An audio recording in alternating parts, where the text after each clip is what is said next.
What's up, guys? It's Anthony from AB Fitness Center, and today we're gonna talk about how coffee is making you fat and why coffee is actually the diet killer.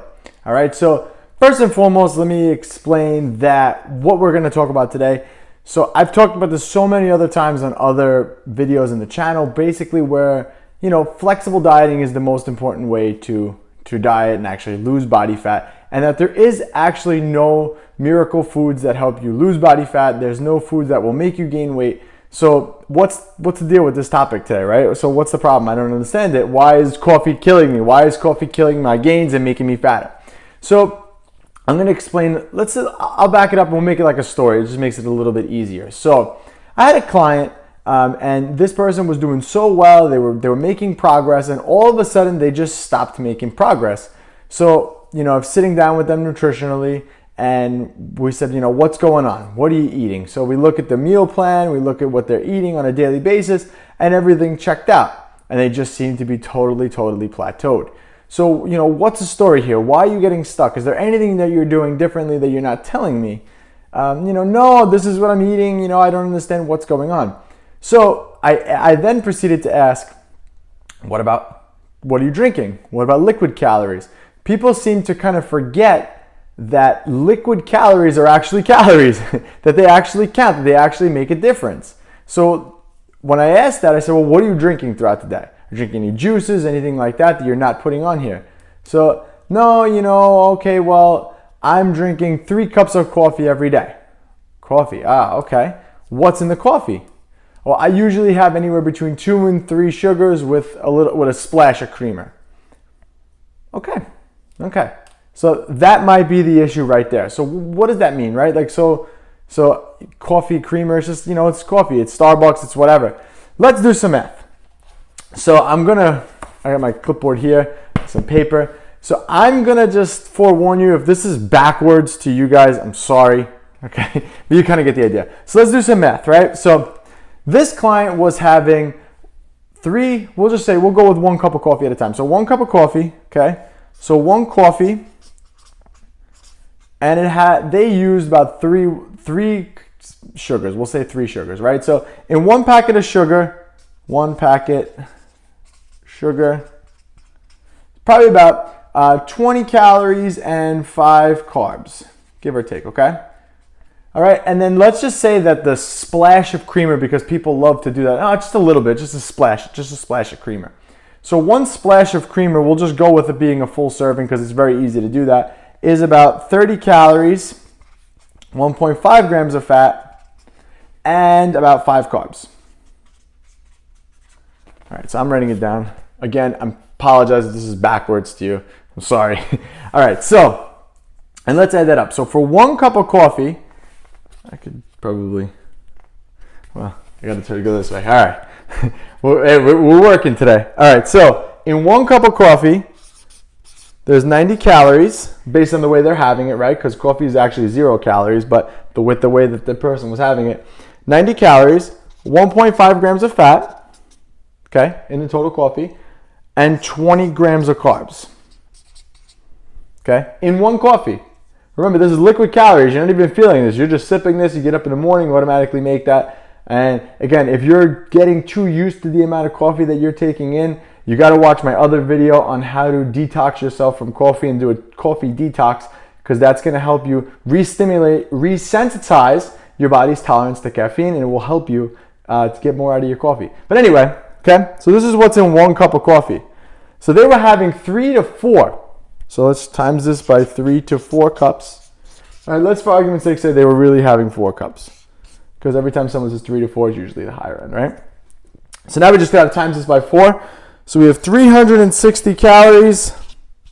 What is that? 80 grams of carbs, 6 grams of fat. Again, my handwriting is terrible. All right, that's a lot of calories in 1 day. Let's say, for argument's sake, they were doing this for 5 days.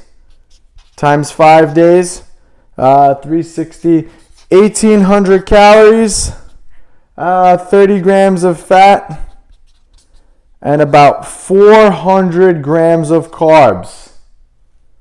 400 grams of carbs. Can you believe that? So just by having coffee, again, something you're not even thinking about, just by having that coffee, you're having an extra 1,800 calories every week. Again, that's just assuming someone does it 5 days a week, right? And it's typical for people to do it, more. I have coffee every day. It's normal, right? So imagine timesing that number by 7. That would be a lot more, probably almost close to 600 grams of carbohydrates a day. So keep in mind that in 1 pound of body fat, there are 3,500 calories. 1 pound. So in order to lose 1 pound of pure body fat, you need to be able to be in a deficit every day of 500 calories. Again, give or take, everyone's a little bit different. Metabolism speed and all that other stuff plays into effect this, but just general consensus. 500 calories every day. So you have to eat 500 calories less every day. 500 times by 7 is 3,500 calories. This person unknowingly is having 1,800 calories a day in liquid. No wonder why they were stuck. They were not losing anything from the diet killer coffee. So again, as you can say, it's not the coffee itself that's actually bad. It's not the coffee itself. It's the simple fact of the matter is that you're not accounting for the liquid calories you're taking in. This is why at AB Fitness Center we practice flexible dieting. Flexible dieting is something where it's almost like Tetris. You kind of fit your day in, you fit the blocks into your day, and it's almost like a budget. You're fitting your calories into your day. So if you want this amount of coffee and you want the 3 sugars or whatever it is, the creamer, if you want to put all this stuff in your coffee, that's fine. You just have to account for this in your day. Again, in a day, 80 grams of carbohydrates, that's equivalent to 1 New York bagel. So that bagel's like that big, like that thick. That's equivalent to 1 bagel. I'd rather eat the bagel than have the coffee. Me personally, I'd rather have the coffee black and have that. Or you substitute the regular sugar for like Truvia or Splenda, or take the creamer out and get a fat-free creamer. There's a lot of ways to cut those calories, but you got to be aware, not knowing it is big problems, because look, as you can see, 1,800 calories. So this is where understanding nutrition and having a trainer and someone watching over your shoulder can definitely help you, because now you have someone to stay accountable to, and you're like, wow, this is why I'm not losing weight. I never would have thought that. And that's exactly what my client said to me. I never would have thought that. I didn't even think of it. It was just something that I was doing on a daily basis and not even paying attention to. That's the problem, is that most of the time, these things become habits. It's just a habit. Get up in the morning, you make your coffee, you splash the creamer in, and there you go. At the end of the week, 500 extra carbs right there without even thinking about it. So coffee itself is not bad, but it can be the diet killer. Okay? So I don't want you guys to be fooled by this. I don't want you to, get ruined, have your diet ruined by coffee. Okay? Be smart. If you're going to do this stuff, fit it in. It does not, nothing is free in this world ever. So especially when it comes to your nutrition, every single thing counts. So that was today's video. Hopefully it helped you guys. Hopefully it didn't scare you into never having coffee, but hopefully it reminded you that everything that you consume has calories and that those calories matter, okay? I want you guys to subscribe to the video. This way you never miss a beat. And I want you all to comment below and let me know, how many cups of coffee do you have a day? I'm just curious how many of you actually might have made this same mistake and not even realized it. And if you did make that mistake and then you changed it, how much body fat are you going to actually lose because of that? All right, so also, since you made it to the end of the video, head on over to abfitnesstrainer.com/free. I put together a step-by-step blueprint on how we had one of our clients lose 52 pounds of body fat at the age of 54, how we did it step by step, so you can actually follow those steps and get the ideal body. All right, guys, this was Anthony, AB Fitness Center, and I'll catch you all in the next one.